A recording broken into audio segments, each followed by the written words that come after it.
Bonjour à tous, je vous propose de démarrer ce nouveau bloc d'enseignement dédié aux intégrales dépendant de paramètres, pour lequel vous allez voir qu'un certain nombre d'opérations qui peuvent apparaître comme extrêmement simples suscitent des problématiques techniques véritablement consistantes. Et nous allons voir au cours de cet enseignement, d'un volume environ d'une vingtaine d'heures, puisqu'il correspond à un enseignement que vous pouvez trouver dans les différentes universités de France et de Navarre, dans les enseignements, dans les cursus plutôt de mathématiques ou de sciences de l'ingénieur en physique et en mécanique. Eh bien, cet enseignement, d'ailleurs, pour la Sorbonne Université qui est mon lieu de travail, eh bien, c'est un enseignement mixte que l'on peut trouver dans différentes unités d'enseignement que sont, selon les codes 2M 250, 2M 260, 2M 261, c'est à la base l'unité d'enseignement 2M 261 qui, comment dirais-je, contenait véritablement l'enseignement que je vais vous proposer. Donc dédié à ces intégrales dépendantes de paramètres. Alors nous verrons qu'il va falloir distinguer pour différentes raisons techniques que nous aborderons au moment voulu, les intégrales classiques que vous connaissez, c'est-à-dire celles qui sont définies sur un intervalle fermé borné AB et pour lequel la notion d'intégrale de Riemann est une notion d'intégration que vous connaissez parfaitement. Et pour autant, il va falloir donc mettre en place les différents outils qui vont permettre de réaliser telle ou telle opération avec ces intégrales dépendant d'un paramètre, donc des opérations par rapport à ces paramètres. Et puis, on va étendre ces résultats comment dirais-je, concernant ces intégrales classiques que vous connaissez, hein, les intégrales de Riemann classiques, à des intégrales qui sont au bord de ce champ de l'intégration des intégrales de Riemann, à savoir les intégrales, ce qu'on appelle les intégrales généralisées. C'est d'ailleurs ce que je vais vous proposer tout de suite comme premier chapitre, afin que ce soit un bloc de connaissances qui soit acquis à votre niveau, et pour lequel nous pourrons donc considérer les différentes applications dans le cadre de ces mêmes intégrales, cette fois-ci dépendant de paramètres. Alors, je n'ai pas évoqué véritablement la problématique des opérations qui vont concerner ces intégrales dépendantes de paramètres. Vous avez une intégrale, je vais l'écrire d'ailleurs, vous avez une intégrale classique de A à B d'une fonction f de x et de t dt. Et donc là, vous voyez que vous avez une fonction de x, et on peut donc se poser tout un ensemble de questions dans le cadre de cette écriture, hein, quand petit f est connu. Donc vous avez intégré par rapport à t, il vous reste bien une variable, le paramètre auquel je faisais allusion. Et donc on peut se poser des questions comme par exemple, si l'on dérive, comment on dérive f de x ? Grand f de x, est-ce que la dérivation de l'intégrale, c'est l'intégrale de la dérivation de f par rapport à x? On peut se poser des questions lorsque x tend vers une certaine valeur, est-ce que la limite de cette intégrale, est-ce que c'est l'intégrale de la limite quand x tend dans l'intégrande, cette fois-ci, vers la valeur considérée, etc., etc. Il y a de nombreuses questions que l'on ne peut pas traiter comment dirais-je, superficiellement, sous peine de se voir infliger par les mathématiques des retours de manivelle consistants. Donc, c'est un peu l'objet de ce cours. Il va falloir y aller progressivement, c'est ce que nous allons faire, d'où la vingtaine d'heures. Et puis, il y aura des applications, chapitre par chapitre, bien évidemment, comme j'en ai l'habitude, des applications locales, j'ai envie de dire, et puis des véritables applications beaucoup plus importantes, notamment par rapport à ces intégrales qui dépendent de paramètres. Je pense à la transformée de Laplace, à la transformée de Fourier, donc qui, dans les unités d'enseignement auxquelles je faisais allusion, ont été sorties avec le temps, pour des raisons qu'il ne me convient pas d'aborder ici, mais en tout cas, moi, je vais les aborder pour vous permettre aussi de disposer de cette connaissance sur les transformées de Laplace, transformées de Fourier. Voilà, alors comment dirais-je, le socle de départ sur lequel j'ai rédigé ce cours pour l'avoir enseigné plusieurs années à Sorbonne Université. C'est le livre, l'excellent livre de Sylvie de la Bruyère, qui est aussi professeure à l'université de la Sorbonne, ex-université Pierre et Marie Curie. Et donc, c'est mon socle, si vous voulez, de travail. Donc, vous allez pouvoir retrouver dans son ouvrage, comme dans d'autres, bien évidemment, les résultats que je vais aborder avec vous. Les démonstrations, évidemment, vous les retrouverez peu ou prou dans son ouvrage également. L'angle d'attaque qui va être le mien, au-delà de vous proposer cette matière, c'est autant que faire se peut, comme d'habitude, d'essayer de comprendre ce qui fait la motivation de la démonstration des résultats que nous allons aborder.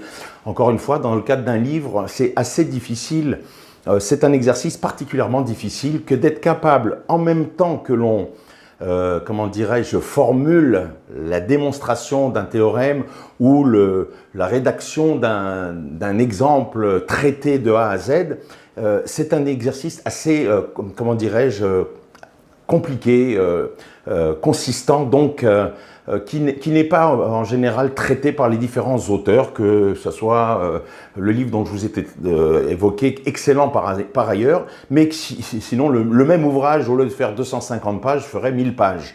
Donc c'est un peu cet angle qui m'intéresse, qui m'interpelle et que je vais tâcher de vous proposer. Alors, premier chapitre, on attaque tout de suite, chapitre 1. Eh bien, ce sont les intégrales généralisées, donc intégrales généralisées. Et comme leur nom l'indique, il s'agit de généraliser la notion d'intégrale de Riemann que vous connaissez sur un intervalle AB fermé où la fonction ne présente aucune pathologie dans son domaine de définition AB.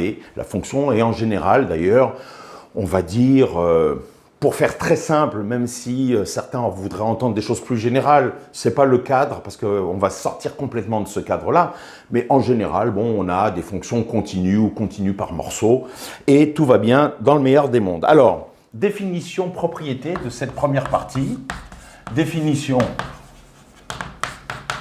et propriété de ces intégrales généralisées. De ces intégrales généralisées.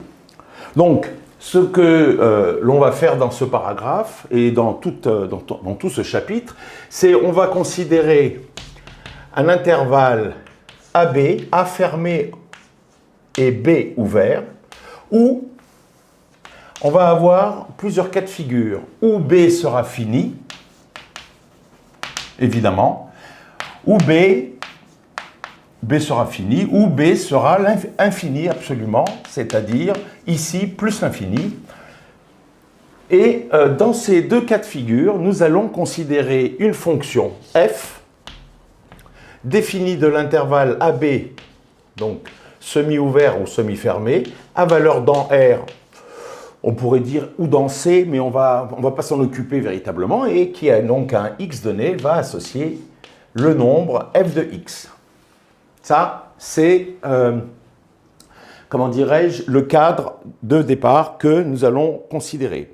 Alors, l'idée est la suivante. Si B est fini, eh bien, pour qu'on considère l'intervalle semi-ouvert, donc ouvert en B, alors on supposera que la fonction petit f, comme le domaine l'indique, que petit f n'est pas défini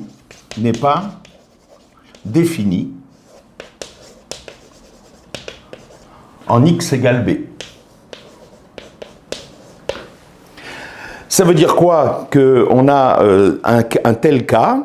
Eh bien, ça veut dire que lorsqu'on va se rapprocher du bord de l'intervalle en b, eh bien, la fonction va prendre un comportement qui ne permettra pas de calculer la valeur de cette fonction en x égale b. Ça, c'est le point de départ. Alors, tout de suite, une remarque pour ceux qui se posent la question à juste titre. Il y a le cas symétrique. On pourrait considérer de la même manière, on pourrait considérer l'intervalle A ouvert, B fermé, avec les deux cas de figure que j'ai évoqués. Soit, premier cas de figure, eh bien, F n'est pas défini en A, n'est pas défini en A, en X égale A. Et deuxième cas, eh bien, F, enfin plutôt A est infini. C'est-à-dire moins l'infini pour le coup, puisque nous avons l'intervalle ouvert en X égale A. Alors, on pourrait donner une deuxième remarque importante. Première remarque, voilà, la deuxième. Et que fait-on lorsque l'on a l'intervalle qui serait un intervalle AB ouvert comme ça des deux côtés?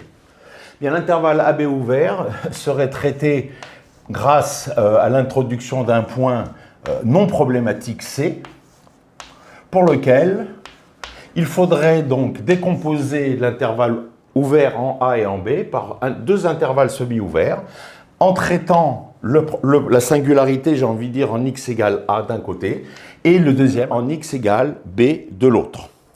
Voilà. Donc c'est le cadre qui nous intéresse. C'est un cadre, alors nous on va s'occuper du cadre AB avec B ouvert, et ce que l'on va voir, c'est comment l'intégrale, comment peut-on donner un sens à l'intégrale sur l'intervalle AB. Encore une fois, je rappelle que l'intégrale de Riemann est définie pour une fonction définie complètement sur l'intervalle AB fermé. Alors, première définition. Eh bien, la première définition, c'est ce que l'on appelle une fonction localement intégrable sur l'intervalle AB ouvert en B. On dira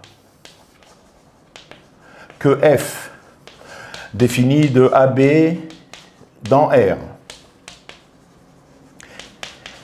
est localement intégrable,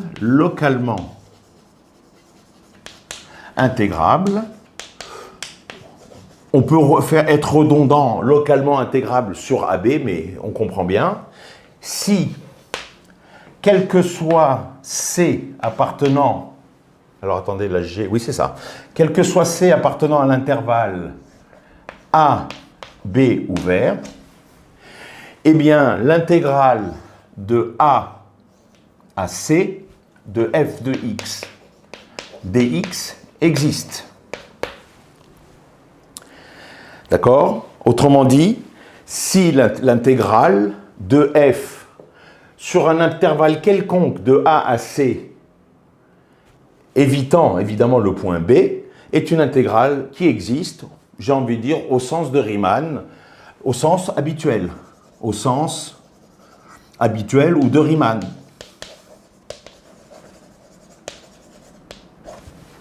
Au sens de Riemann. Ok, donc c'est ce qu'on appelle des fonctions localement intégrables.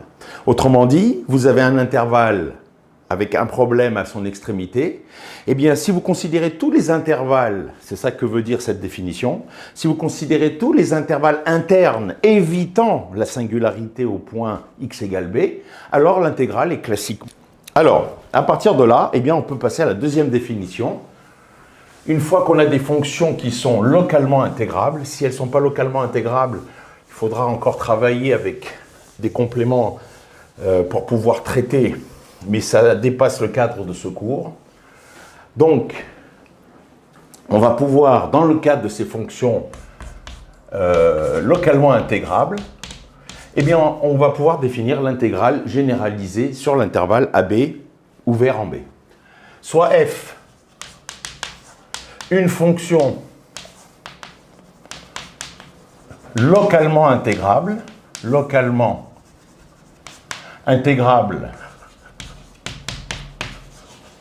alors là, je vais préciser, puisque là, au début, j'ai bien dit que f était défini sur AB, donc là, je vais dire localement intégrable sur AB. Voilà, donc ça, c'est le cadre général. On dit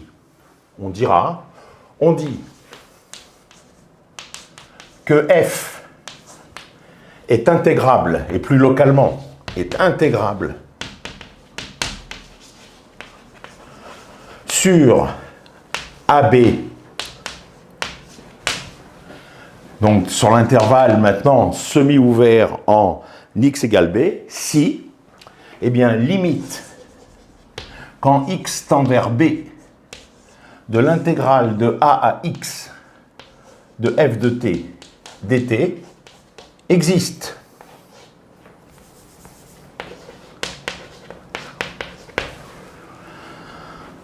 Et on note, d'ailleurs, alors il y a maintenant de la notation et de la terminologie.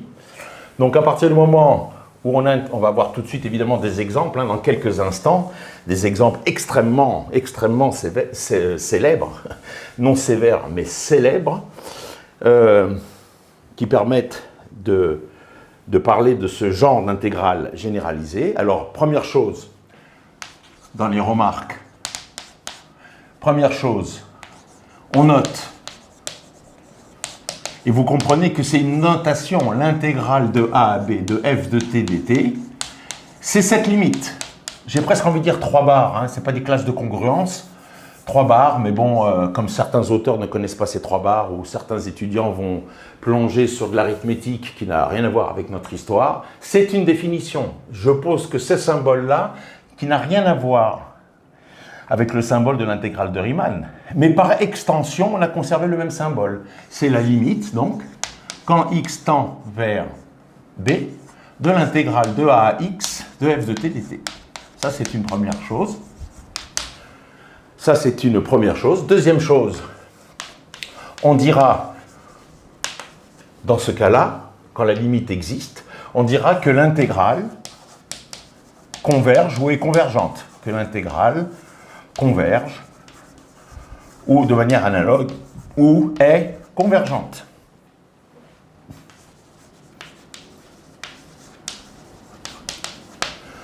Donc pour l'instant, c'est assez, comment dirais-je, c'est simple, c'est assez simple. On a étendu par ce passage à la limite la notion d'intégrale, comment dirais-je, définie sur un intervalle fermé à b, fermé en a, fermé en b, par une définition d'une intégration sur un intervalle où à l'extrémité en b, il peut y avoir 2 types de pathologies. Pathologie de l'intervalle d'intégration infinie, puisque les intégrales de Riemann, c'est toujours sur les intervalles fermés bornés. Donc, c'est première pathologie. Puis, deuxième pathologie, la fonction présente un problème en l'extrémité x égale b, ou sur un des lieux de l'intégration, du lieu d'intégration. Dans ce cas-là, il faut couper, comme je l'ai montré tout à l'heure, pour isoler la pathologie et la mettre au bord de l'intervalle d'intégration, ce qui s'appelle dans cette présentation, ce lieu de pathologie pour la fonction, on l'appelle x égale b. Troisième remarque, lorsque b est égal à plus l'infini, donc lorsque l'on considère un intervalle d'intégration semi-infini, puisque a est fini, donc eh bien, lorsque b est infini, on dira que l'intégrale généralisée est de première espèce, que l'intégrale généralisée est de première espèce, et lorsque b est fini, évidemment avec la pathologie pour petit f en x égale b, l'intégrale est dite de deuxième espèce. L'intégrale généralisée est une intégrale de deuxième espèce, pour raccourcir mon écriture. Donc ça, c'est de la terminologie. Cette terminologie, elle permet de disposer d'un vocable qui permet de fixer finalement de quoi vous parlez, soit donc de l'intégrale généralisée de première espèce, c'est-à-dire on a procédé à une extension de la notion d'intégrale parce que le lieu d'intégration est infini, soit les intégrales de deuxième espèce, comme je le disais il y a un instant, inhérentes à, comment dirais-je, la présence d'une pathologie de la fonction à distance finie en x égale b. Alors tout de suite, 2 exemples. et non des moindres, parce qu'on va les utiliser par la suite comme vous allez le voir. Exemple, intégrale, ce qu'on appelle les intégrales généralisées. On oublie le mot généralisé après pour raccourcir, de Riemann.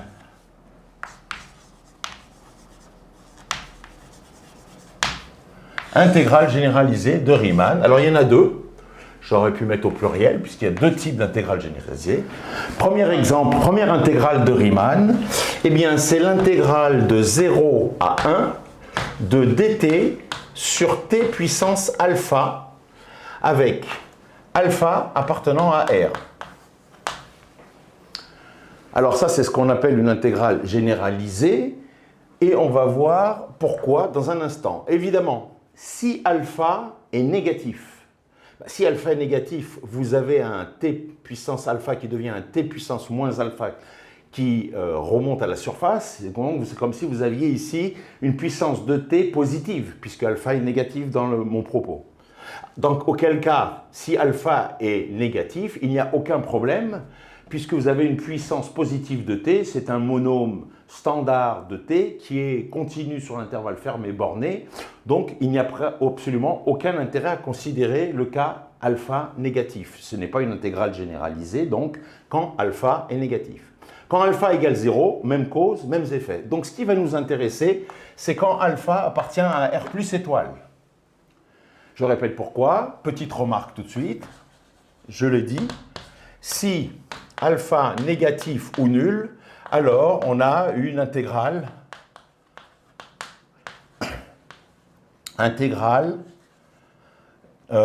classique, j'ai envie de dire, classique, car 1 sur t puissance alpha, dans ce cas-là, est Riemann intégrable. C'est une fonction continue, car Riemann intégrable, au sens classique, c'est ça que je veux dire, sur 0 fermé, 1 fermé. Donc ce qui va nous intéresser, c'est uniquement le cas quand alpha est strictement positif. Alors quand alpha est strictement positif, que se passe-t-il? Eh bien, si on veut regarder ce qui se passe pour la fonction 1 sur t puissance alpha, évidemment, comme alpha maintenant est strictement positif, c'est vraiment l'inverse d'une puissance de t qu'il faut considérer. Et donc, il y a une pathologie en t égale 0. Pour autant, si je pose soit f de t, la fonction qui vaut 1 sur t puissance alpha sur 0 ouvert, là où il y a le problème, 1 fermé. Alors, f est localement intégrable sur cet intervalle semi-ouvert 0,1. Pourquoi? Qu'est-ce que ça veut dire qu'elle est localement intégrable? En effet, ça veut dire que si je considère n'importe quel sous-ensemble fermé borné évidemment puisqu'on est sur 0,1, n'importe quel sous-intervalle strictement inclus dans le semi-ouvert 0,1, eh bien de la forme sur un intervalle fermé C1 avec une valeur de C appartenant à 0 ouvert, 1 fermé. Sur C1, f est carrément continue. C'est une fonction qui n'a pas de problème de vie, d'existence, de calcul. Donc c'est une fonction qui est complètement régulière, elle est même plus que continue, elle est même C infini, elle est indéfiniment dérivable. La continuité nous suffit, f est continue, donc Riemann intégrable. Donc Riemann intégrable. Quand je dis Riemann intégrable, c'est intégrable au sens de Riemann par rapport à la définition de l'intégrabilité de Riemann que vous avez vue en première année d'université, de manière plus précise ou pour certaines exceptionnelles terminales par les temps qui courent, on en est à peu près à ce niveau-là. Donc en L1, c'est sûr que tout le monde a vu la notion d'intégrabilité au sens de Riemann. Et donc, dire qu'elle est Riemann intégrable sur tout intervalle fermé, borné, de la forme C1, strictement inclus donc par construction dans l'intervalle semi-ouvert 0,1, ça veut bien dire qu'elle est localement intégrable. C'est la définition de localement intégrable. Donc, on peut s'intéresser maintenant à la valeur ou à l'étude de la convergence, comme on dit, de cette intégrale-là, c'est-à-dire l'intégrale de 0 à 1 de dt sur t puissance alpha. Eh bien, ça va être égal à la limite par définition. Quand epsilon tend vers 0, j'ai mis epsilon au lieu de mettre comme dans le cours tout à l'heure x, parce qu'on se rapproche de 0, oui, c'est un peu une présentation que vous connaissez. Hein, le epsilon est dévolu à tendre vers 0, bon voilà, c'est petit. Bon, on pourrait mettre n'importe quoi, évidemment. Et donc, on a affaire à ce calcul-là pour alpha strictement positif et à évaluer cette limite. Autrement dit, c'est une intégrale, hein, si jamais vous n'avez pas vu, vous n'aviez pas compris, c'est une intégrale généralisée de deuxième espèce. Intégrale généralisée de deuxième espèce.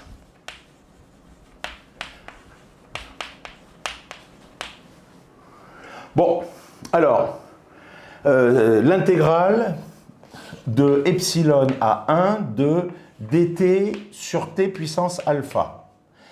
Évidemment, c'est l'intégrale de epsilon à 1 de t puissance moins alpha dt.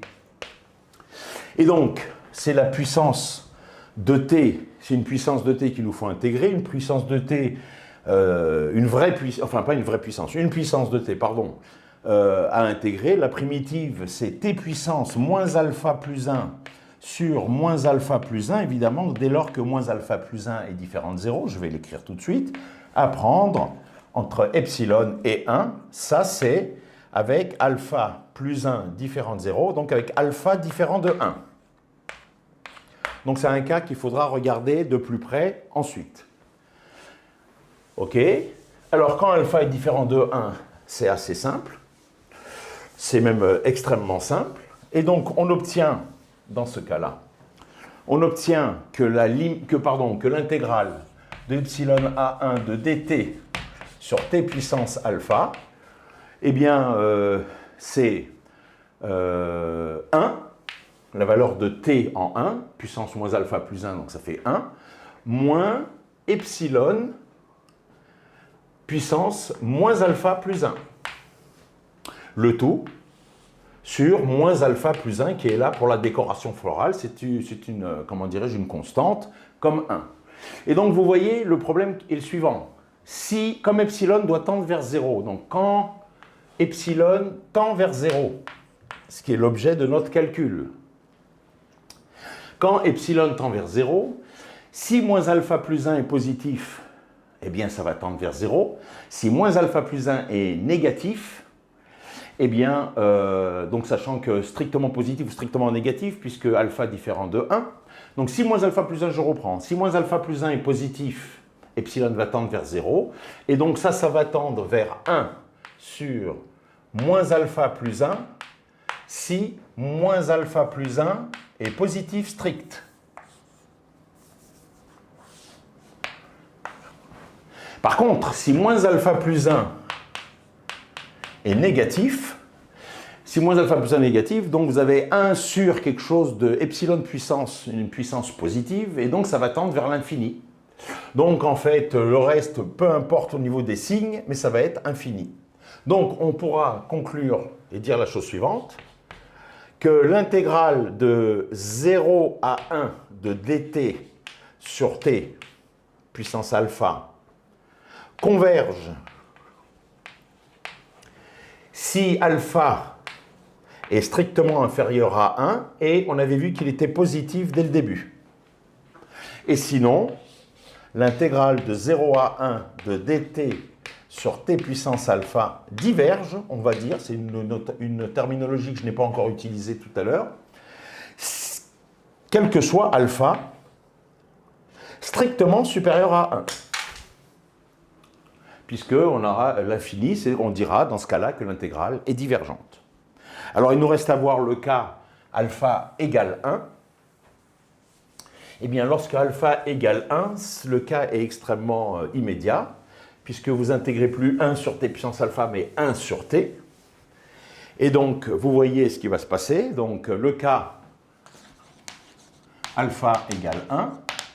Donc, l'intégrale de epsilon à 1 de dt sur t, évidemment, malheureusement, on va dire, ou enfin, c'est pas malheureusement, c'est cela. Donc, ici, t est positif, puisque epsilon va tendre vers 0 par valeur positive, puisqu'on est sur 0,1, rappelez-vous. Donc, c'est logarithme népérien de la valeur absolue de t, mais ici, la valeur absolue de t, c'est t. Rappelez-vous qu'il faudrait écrire la valeur absolue de t si on n'avait pas d'informations sur le signe de t, mais ici, on n'a pas d'état d'âme. À prendre entre epsilon et 1. Le logarithme népérien de 1, ben, c'est 0, donc ça fait moins ln de epsilon. OK, donc on l'obtient que limite, quand epsilon tend vers 0, de l'intégrale de epsilon à 1 de dt sur t, égale, eh bien, quand epsilon tend vers 0 plus, comme je l'ai indiqué il y a un instant, j'aurais pu le mettre depuis le départ, mais enfin, c'est limite quand epsilon tend vers 0, évidemment, on vient en dessous de 1, donc ça ne peut pas être autre chose que 0 plus. Très bien. Donc, quand epsilon tend vers 0 plus, log de 0 plus, c'est donc vers moins l'infini. Avec le signe moins, ça fait un signe plus. Ça vaut mieux d'ailleurs d'avoir une valeur infinie positive pour une fonction qui est positive. Donc, l'intégrale d'une fonction positive est positive. Merci, la combinaison des signes redonne bien ce résultat-là. Et l'intégrale diverge donc. L'intégrale diverge et divergente, on dit aussi. Bilan des courses. L'intégrale de 0 à 1 de dt sur t puissance alpha converge. Alors évidemment, quand alpha était négatif, on n'a pas de problème, hein, donc on n'étudie pas le problème quand alpha est négatif, qu'il n'y a pas de problème, c'est plus une intégrale généralisée, je l'ai dit en préambule, et donc converge pour alpha strictement positif, et donc négatif, ça va de soi, et surtout strictement inférieur à 1, puisque là, quand c'était strictement inférieur à 1, on avait la convergence, et on n'a pas pu pousser en alpha égale 1, comme on vient de le voir. C'est le premier résultat de l'intégrale de Riemann. Alors, on verra dans d'autres séances ultérieures, très proches, très prochaines, l'importance de ces intégrales-là.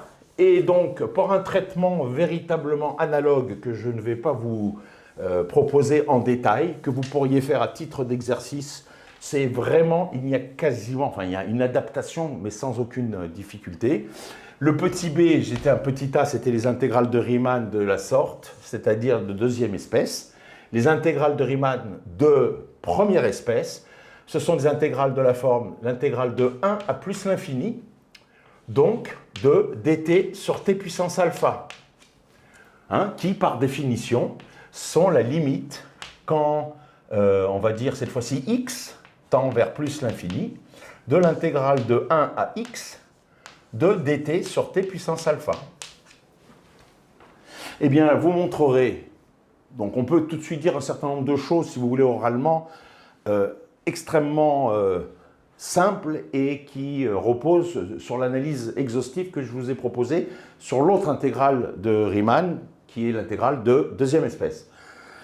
Quand vous êtes sur n'importe quel sous-intervalle fermé, 1 petit c, c'est strictement plus petit que l'infini. Donc du coup, on est sur un intervalle 1c fermé en 1, fermé en c, c est plus petit strictement que l'infini, donc c est fini. On se retrouve donc exactement dans le même cas de figure. Sur l'intervalle 1c, la fonction est continue. La fonction 1 sur t puissance alpha est continue, elle est donc Riemann intégrable. Et ça, pour tout intervalle de la forme 1c. Autrement dit, la fonction 1 sur t puissance alpha est localement intégrable sur l'intervalle 1 plus l'infini. C'est le pendant de ce que j'ai fait tout à l'heure sur l'intervalle 0, 1.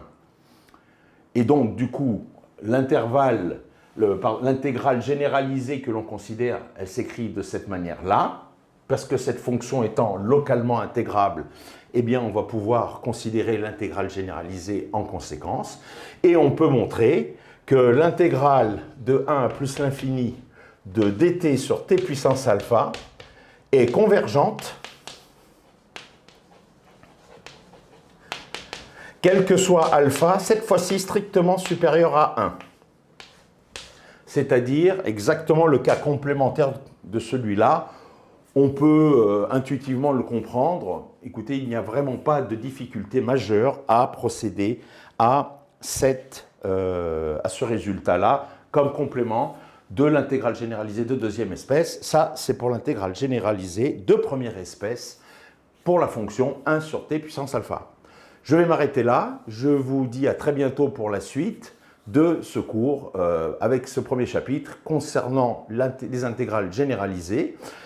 Comme d'habitude, un petit like d'encouragement, ou plusieurs likes d'ailleurs, si le cœur vous en dit. Cela étant, je crois que YouTube va vous identifier, donc un seul suffira. Merci par avance.